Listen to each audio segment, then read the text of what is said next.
Good morning, class. It is Wednesday, April 8th, and we're here today to talk a little bit more about Canadian history. And today we're specifically going to be focusing on the province east of us, which is Quebec. So, Quebec, as we've talked about before, was originally a colony of France, but was taken over by Britain during a colonial war.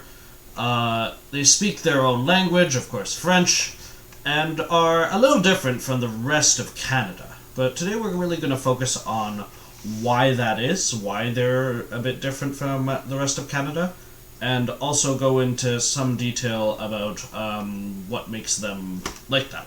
So, first of all, we've talked a little bit about this before. You guys will hopefully remember that in World War I and World War II, there was always tension between the English and the French side of the country, right? The English side of the country was very enthusiastic about going to World War I, not as much in World War II, but still there, right? Whereas the French side of the country didn't really have that kind of attachment, right? And there was also, of course, the conflict over conscription, right? Where the English supported conscription while the French did not, right? So there was always this sort of small tensions in Canada between Quebec and the rest of the country, the English-speaking part of the country and the French-speaking part of the country. But things start to get bigger after the Second World War. So, first of all, Quebec, after the Second World War, goes through something called the Quiet Revolution, where they developed a lot economically. They developed two different political branches. You had on one hand the Federalists, right, people who want to stay in Canada, and the Separatists, who are the people that want to leave. It's important to note that if someone is French, that does not make them automatically a separatist, right? In fact, that Prime Minister we were talking about yesterday, Pierre Trudeau, right, this guy, right, the supposedly handsome Prime Minister, he was, of course, he was the Prime Minister and he was a Federalist, right? And of course, he was French, right? So, as is, I guess, his son, Justin. So, it's important to note that just because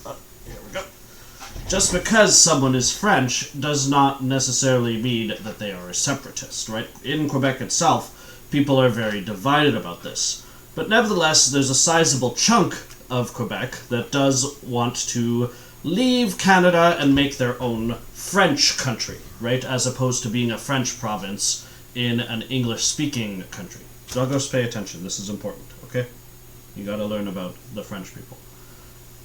Okay, so that brings us to some of the things that have happened over the last 50 years when it comes to Quebec history. So, separatism really escalates in the 1960s. So, among other things, you have an extremist separatist group, terrorist group I should say, called the Front de Libération du Québec, which is also more commonly known as the FLQ, right? So these are separatists, but these are separatists who are resorting to violence in order to try to separate from Canada, right? And for a while they would do some terrorist activity, but not very effective things. They would do things like bomb the train tracks or throw Molotov cocktails at government offices. A Molotov cocktail, by the way, is it's a bottle that starts a fire, right? So they would set fire to government offices and everything like that. So they were a terrorist group, but they didn't often cause too much damage, and they were not very effective, so people didn't take them that seriously. But in 1970, they take it to the next level, right? Because they kidnap two people, right? Specifically the Deputy Premier of Quebec, Pierre Laporte, and a British diplomat named James Cross. Right, so this was a bit more serious than what they were doing before, right? This was the kidnap of the deputy premier of a province, right, plus a diplomat from another country, right? So this caused something of a crisis, right? So these FLQ people, they wanted to force Canada to separate, and they did this. They tried to achieve this by kidnapping these two people, right? Pierre Laporte, who's right here, and also James Cross. Oh, let me get a picture of him. James Cross, diplomat.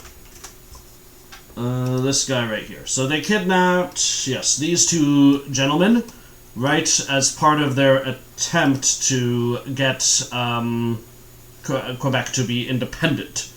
So, this was something that had never happened before with the French separatists, and it is something that was sort of new in Canadian history.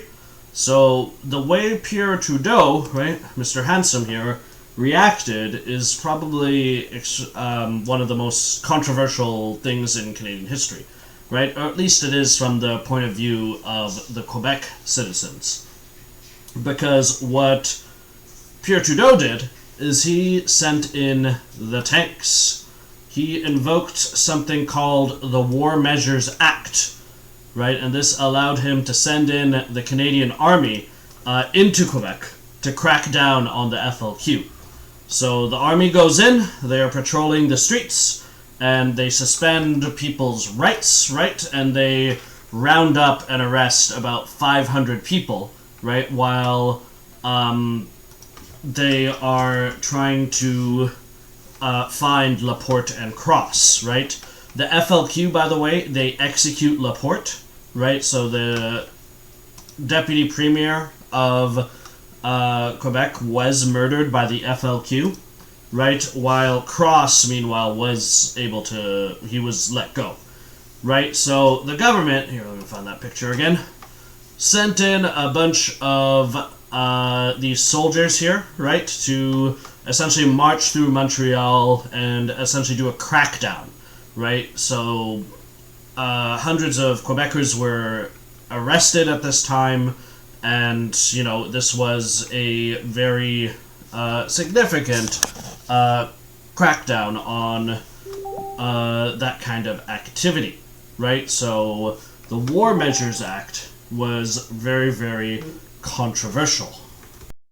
So this was a pretty pivotal part in Canadian history, and many French people to this day remember it as a complete fiasco, something that they're very angry about, right? In fact, a lot of the anger that the Quebec people from Quebec expressed after 1970 came because Justin Trudeau sent in the tanks on them, right, and used the War Measures Act.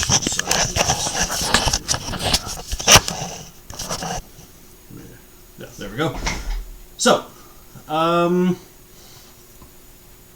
if you want to read more about this, you can take a look at page 123 to 124 of your textbook, right? And just take a look at what Trudeau did there, right? So take a look at page 123 to 124 for a bit more detail. And the question I have for you guys today is, do you think what Pierre Trudeau did was justified? And what I mean by that is, was sending in the tanks and sending in this army to Quebec, was that justified? So you can send an email to me at faisal.ahmed@tdsb.on.ca, just like usual, right? So send me an email and tell me, do you think it was the right decision for Pierre Trudeau to send in the army to deal with the FLQ and react in that way to the kidnapping? Or was it maybe a bit too far? Do you think maybe that we should not use the army like that? So, send me an email and let me know. Meow. Faisal, I have a question. Oh yeah, sure. Ask away, Odrinos. Why does the people in Quebec want to leave so much? That's a very good question. So, there's a couple of reasons. the first is language differences, right? They are very afraid over there to lose French as their spoken language, right? So they think that French is under siege by the English, right? And they have to protect French as their language. There's also culture, right? They think they have a very unique society because of their French heritage. And if you go over there, it is kind of true. They are pretty different, right? In terms of the way they act and behave and everything, right? So they feel that they're unique in that way. And it's also national pride, right? Separatist Quebecers are extremely nationalistic. They are proud of their history as French people, and they think they deserve their own country as a result, right? So that's why they want to leave so badly. Okay, does that answer your question? Yes? Alright, good. So, back to the whole FLQ thing. So, after the FLQ is, the army goes in, the FLQ is discredited. Them killing that premier was extremely unpopular, right? Even the separatists, right, did not want to go murdering people. So the FLQ sort of goes away after 1970. But Quebec still is trying to separate after that. They're just in a very much more peaceful way, right? So in the 1980s, the Quebec separatists tried to declare independence from Canada with a referendum. Now, referendums are rare in Canada. You probably have never heard of one before. But what is it? It's where people vote on the answer to a question, right? So most Canadian elections, you're voting for your local MP or MPP, or maybe for a mayor, right? But a referendum is when you vote on a question. And the question in 1980 was, should Quebec separate from the rest of Canada, right? So we had a referendum asking that question, and 40.44% of Quebec said yes to leaving Canada, and 59.56% of Quebec said no to leaving Canada, right? So maybe not as wide a margin as you might like, but no won pretty well, right? So the first time the province of Quebec tried to vote to leave Canada, they lost badly.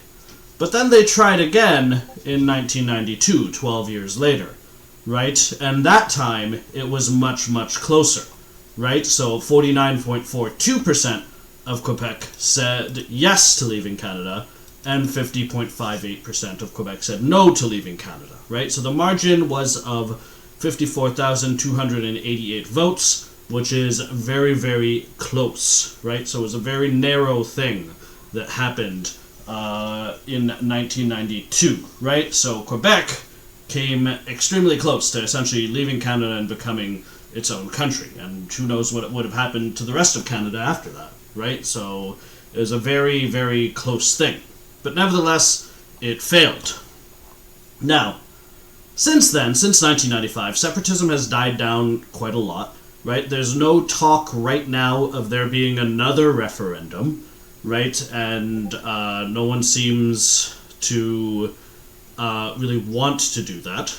But Quebec is still a very different place from the rest of Canada, right? And that thing I mentioned yesterday, the Quebec Values Charter that bans hijab, is an example of that, right? So Quebec is not leaving Canada anymore, but they are doing these small things that sort of show that they're quite different from the rest of us still. The Bloc Québécois, meanwhile, which is a separatist party, we've talked about them a little bit in the past, did well in the last, what did I put language here? Election. Which is always a bad sign, right? So they might be on their way back. So we don't know exactly what is going on with Quebec in the future, right? But part of understanding Canada is understanding that Quebec is that unique part of the nation. So, if you'd like to know more about this, more about the referendum part, I encourage you to read page 126 to 129 of your textbook. And of course, if you have any questions, send me an email. At the same email as always, faisal.ahmed@tsb.on.ca, and I look forward to hearing your feedback. So I hope you're having a very wonderful Wednesday, and I'll hear from you soon.